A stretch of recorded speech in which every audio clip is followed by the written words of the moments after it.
If watching this video is your way of procrastinating, this is for you.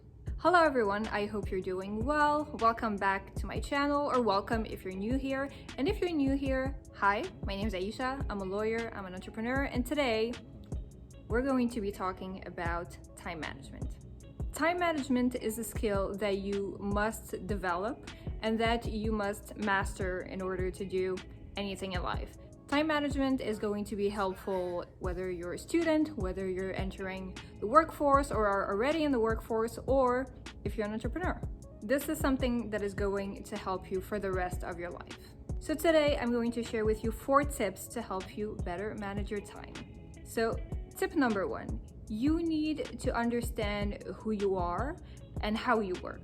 So this video isn't going to be one of those, you need to wake up at 4:30 in the morning, you need to have 5 coffees and 1 tea, but before 8 a.m., and you need to do yoga before getting to work. This is not going to be one of those types of videos, simply because everyone is different. Different things work for different people.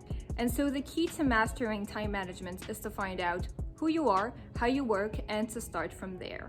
So here are a few questions to guide you in this process. When are you the most productive? Are you most productive in the morning, at night, late evening, early afternoon? Are you more productive when you work alone or when you're working with other people? So for instance, when you're studying at the library with your friends. Do you prefer being in public or being at home? I know that some people just cannot work at home and they would rather be, in a coffee shop, in a co-working space, at the library. Figure out when it is that you are the most productive. And finally, my favorite question, are you a procrastinator? And if you are, why are you procrastinating? I do have a tendency to procrastinate. It happens from time to time, and I have realized with time that the reason why I was procrastinating was because I was scared. I was scared of just starting that dreadful task. I was scared of failing at that task, of not knowing whether or not I was going to do it well. I was scared of making mistakes. I was scared of not understanding. And so that is the reason why I personally procrastinate. And I have to say that it is the reason why a lot of people procrastinate. So now that you've figured out who you are, what your bad habits are, why you're procrastinating or not being really good at time management, it is now time to find a system that works for you. A system where you will be able to track everything that you need to do. It's going to be really hard for you to manage your time properly if you don't have a system that allows you to know what you need to do and when you need to do it. So there are various ways in which you can build a system. Some people prefer going fully digital, other people prefer, good old paper, some people like a hybrid system. This is what I personally prefer. So my system is a hybrid system, which means that I use digital tools, but I also use paper to keep track of what I need to do and when I need to do it. So when it comes to my daily tasks, I like to use a planner. This is the Full Focus Planner. If you're interested, I will put the link in the description if you want to look into it. And this is the planner that I use to plan my day today. So for instance, this is what I need to do today. I needed to film a YouTube video, which is what I'm doing right now. I need to finish writing a post for Medium. I started yesterday, but I need to get that done. I am going to need to draft a YouTube description for this video that I'm filming right now about time management. I need to do some cleaning. I need to review a blog post that my student wrote. And I need to do a few more things that are YouTube related. So everything that I need to do for the day, this is where I put it. Now, I do want to say something about this planner. I use it, I love it, but it is so expensive. It is so expensive. And so this is the first one that I got. I will repurchase this, even though I think it's too expensive for a planner, simply because I like how it helps me be structured about my days and about my weeks and about my goals, but this is expensive. And actually, if this is something that you're interested in, I can do like a full review of the Full Focus Planner. I actually don't know a lot of people who use this planner. I see a lot of people online using this planner, but I don't know a lot of people who do. I think one person comes to mind. But yeah, if this is something that you want me to make a video about, I will make a video about it. So once I have everything in my planner, I like to work on specific tasks in Asana. So, for instance, let's say that on a particular day I have to film a YouTube video. Well, I will open Asana and I have created for myself a template of everything that I usually need to do when I need to work on a YouTube video. So I'll open Asana and then I will split this task that I had in my paper planner into subtasks. So for instance, here you can see that I've separated into prep, filming, editing, uploading, and then promoting. And within each section then I have various steps. So keyword research, script, create a filming plan. And once I'm done with that, I need to start filming.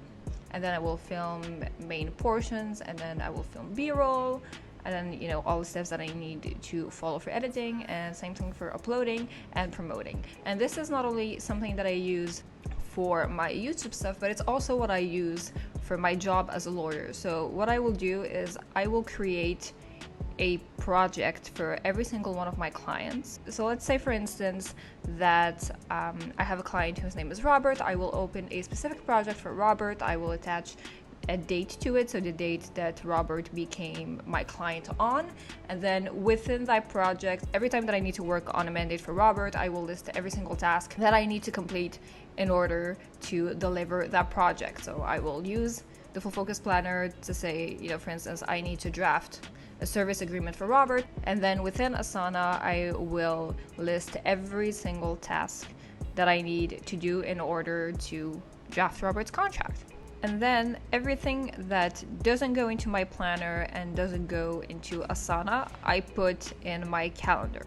So in the full focus planner, I will put my daily tasks. I will then break those tasks and include them into Asana, and I will also assign a due date to every single subtask. But when it comes to deadlines for bigger tasks, so for instance, Robert's contract is due on the 21st of August, then I will include that into my calendar. So deadlines, events, meetings, anything along those lines I will put into my digital calendar so I can have it on me at all times. So I've created a sample week just so you can see what it looks like. So for instance, on Monday, I usually like to publish a blog post, so I will include that into my calendar. Then on Tuesday, this would be a deadline. So this is the deadline at which I need to send a client's website document, so I will include that into my calendar. If I have a meeting of some sort, I will also include that into my calendar. So for instance, here I have a consultation at 1 p.m. Here on Wednesday, I have a meeting that happens every single 2 weeks. On Wednesdays at 1 p.m. It's just a mastermind, which is basically me and a bunch of entrepreneurs. We just meet up and talk about business and what's been going on in their business, what we're working on, what our goals are. And then here on Friday, you'll see that I have a recurring event for accounting. And Fridays are also the days on which I post YouTube videos. And then on Saturday, those are the days where I usually like to film YouTube videos. So to go back to the YouTube video example that I was showing you on Asana, I would put in my calendar that on Saturday I need to film a YouTube video. I will also include it into my full focus planner for the specific day on which I will be filming the video. And then I will go into Asana and just go through the tasks that are needed to complete the filming of my YouTube video. So there are thousands of apps and thousands of planners that you can try. I have tried a lot of things. I have tried almost every single to-do list app that you can think of on the App Store. I have this tendency to just try everything when I'm looking for something. So I'm that kind of person that will just download every single app in the category that I'm looking into and just try all of them. So I have tried a lot of to-do list apps. I personally don't like to-do list apps for everyday purposes, but you might. So explore, try different apps, try a different planner, and figure out a system that works for you. It doesn't matter what system it is, as long as it works for you and as long as it helps you keep track of what you need to do and when you need to do it, use it. My third tip is to time block. So time blocking is, blocking specific periods of time in your calendar to do a certain task. Now, there are two reasons why time blocking is extremely important. So most of the time, people will just say, I don't have the time to do this, I don't have the time to do that, and a lot of times it's not really true.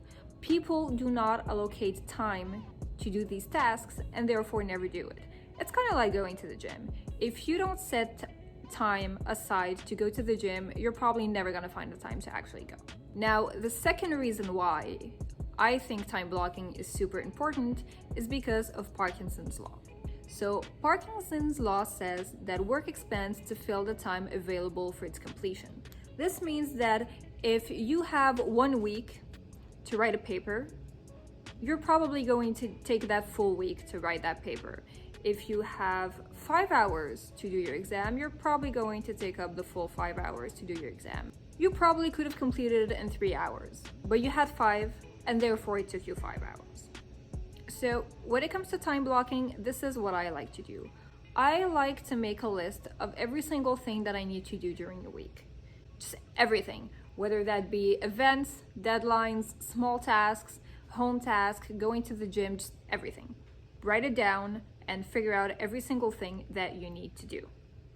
Once that's done, try to allocate specific parts of your day to these tasks. So for instance, if you need to write a paper and you know that that paper is due on Friday, take your calendar and say, on Monday from 1 to 3 p.m., I'm going to work on this paper, and I'm going to work on it again on Wednesday, from 5 p.m. to 8 p.m. When you start time blocking, you will make mistakes. You might allocate too much time or not enough time for you to actually complete these tasks. But as you include time blocking into your routine, you will get better at estimating the amount of time that's actually needed for you to complete your tasks. Now, my fourth and last tip, and this is my favorite tip, develop your ability to do deep work. So what is deep work? Deep work is a term that was coined by Cal Newport in his book, Deep Work. Deep work is the ability to stay focused without any distractions for an extended period of time to do highly demanding work. Now, the ability to do deep work is something that has certainly been lost in the past few years simply because of all the distractions that we live with. Can you tell me when the last time you checked your phone was? Was it 5 minutes ago, 10 minutes ago, 3 minutes ago? We as a society have become extremely distracted people. So the more you can work on your ability to do deep work, the more things you will be able to accomplish. Now, the thing with deep work is that it's not the easiest thing to do. It takes practice, it takes dedication, but if this is something that you truly want to work on, you will get better at it. At first, you might only be able to do deep work for 30 minutes without looking at your phone, for 40 minutes, but as you keep working on it, you will be able to do deep work for more extended periods of time. If you're interested in reading Deep Work by Cal Newport, I will put the link to the book in the bio, and this is not actually what it looks like. There's usually a sleeve over it, but it was a really ugly yellow sleeve. I'll actually put it right here for you to see. And whenever I buy hardcover books, I always remove the sleeve just because I think it's a lot prettier on a bookshelf like that. Yeah. I hope you enjoyed my tips to help you get better with time management. As I said before, everything that I've mentioned in this video, so all the apps, all the books, everything will be in the description below. Of course, if you like this video, please give it a thumbs up, subscribe, leave a comment if you have a question, or if you want me to make a video about a specific topic. And I hope I will see you soon. Bye guys.